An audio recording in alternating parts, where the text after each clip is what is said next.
ಸದ್ಯ ರಾಜ್ಯ ಕಾಂಗ್ರೆಸ್ ಸರ್ಕಾರ ಸಂಪುಟ ಸರ್ಜರಿ ಮಾಡೋಕೆ ಮುಂದಾಗಿದೆ. ಈ ಹಿನ್ನೆಲೆ ಸಿಎಂ ಡಿಸಿಎಂ ಇಬ್ರು ದೆಹಲಿ ಪ್ರವಾಸವನ್ನ ಬೆಳೆಸಿದ್ದಾರೆ. ಈ ಮಧ್ಯೆ ಯಾರಿಗೆ ಕೊಕ್ ಯಾರಿಗೆ ಮಣೆ ಅನ್ನುವಂತಹ ಚರ್ಚೆ ಜೋರಾಗಿ ನಡೀತಾ ಇದೆ. ಇದೆಲ್ಲದರ ಮಧ್ಯೆ ಸಿಎಂ ಆಪ್ತ ಸಲಹೆಗಾರ ಬಿಆರ್ ಪಾಟೀಲ್ ಹೊಸ ಬಾಂಬ್ ಒಂದನ್ನ ಸಿಡಿಸಿದ್ದು ಸಂಪುಟ ಸರ್ಜರಿ ಜೊತೆಗೆ ಸಿಎಂ ಸಿದ್ದರಾಮಯ್ಯ ಬದಲಾಗ್ತಾರೆ ಅನ್ನುವಂತಹ ಮಾತು ಮತ್ತೆ ರಿಂಗಣಿಸಿದೆ.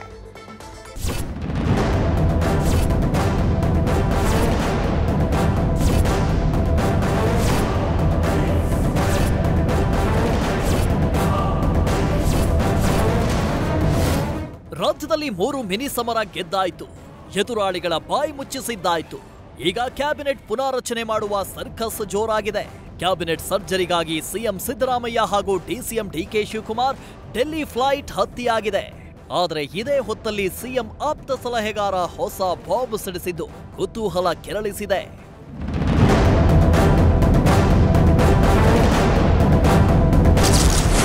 ಸಿದ್ದರಾಮಯ್ಯ 5 ವರ್ಷ ಇರ್ತಾರೋ ಇರಲ್ವೋ ಗೊತ್ತಿಲ್ಲ.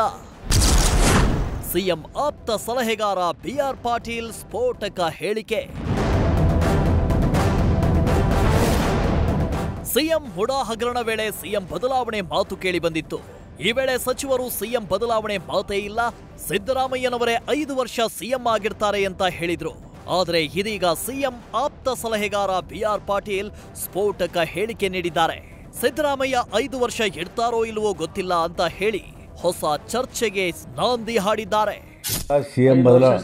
ಸಿಎಂ ಬದಲಾವಣೆ ಆಗಬೇಕು ಅಂತ ಇಲ್ಲ, 5 ವರ್ಷ ಇಲ್ಲ ಗೊತ್ತಿಲ್ಲ, ಹೈಕಮಾಂಡಿಗೆ ಬಿಟ್ಟದ ವಿಷಯ ನನಗೆ ಗೊತ್ತಿಲ್ಲ. ಸಿದ್ದರಾಮಯ್ಯನವರನ್ನ ಬದಲಾವಣೆ ಮಾಡಬೇಕಂತ ಯಾವ ಶಾಸಕನ ಮನಸ್ಸಿನಲ್ಲೂ ಕೂಡ ಇಲ್ಲ, ವಿಚಾರ ಪ್ರಸ್ತಾಪ ಆಗಿಲ್ಲ, ಎಲ್ಲೂ ಚರ್ಚೆ ಇಲ್ಲ. ಸಿದ್ದರಾಮಯ್ಯ ಅವರನ್ನ ಬದಲಾವಣೆ ಮಾಡಬೇಕು ಅಂತ ಯಾವ ಶಾಸಕರ ಮನಸ್ಸಿನಲ್ಲೂ ಇಲ್ಲ. ಸಿಎಂ ಬದಲಾವಣೆ ಬಗ್ಗೆ ಚರ್ಚೆಯೇ ನಡೆದಿಲ್ಲ ಎಂದ ಬಿಆರ್ ಪಾಟೀಲ್, ಹೈಕಮಾಂಡ್ ಬೇರೆ ನಿರ್ಧಾರ ತೆಗೆದುಕೊಂಡ್ರೆ ನಾವೇನು ಮಾಡೋದಕ್ಕಾಗೋದಿಲ್ಲ ಅಂತ ಸಿಎಂ ಬದಲಾವಣೆ ಬಗ್ಗೆ ಸುಳಿವು ಬಿಟ್ಟುಕೊಟ್ರು. ಇರ್ಬೋದಲ್ಲ, ಸೇಮ್ 5 ವರ್ಷನೂ ಇರಬೇಕು ಅಂತ ಬಯಸ್ತಾ ಇದ್ವಿ. ಅಂದ್ರೆ ಹೈಕಮಾಂಡ್ ಅವರು ತೀರ್ಮಾನ ತಗೊಂಡ್ರೆ ನಾವೇನು ಮಾಡೋಕ್ಕಾಗ್ತದೆ?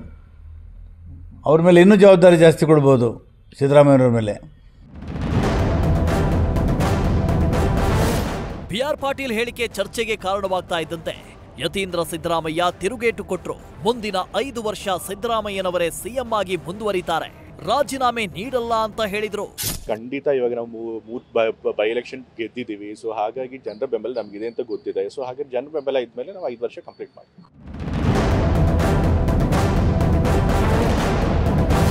ಒಟ್ಟಾರೆ ಇಷ್ಟು ದಿನ ಸೈಲೆಂಟ್ ಆಗಿದ್ದ ಸಿಎಂ ಬದಲಾವಣೆ ಕೂಗು ಈಗ ಮತ್ತೆ ಸದ್ದು ಮಾಡಲು ಶುರು ಮಾಡಿದ್ದು ಮುಂದೇನಾಗುತ್ತೆ ಅಂತ ಕಾದು ನೋಡಬೇಕಿದೆ. Political bureau, news first.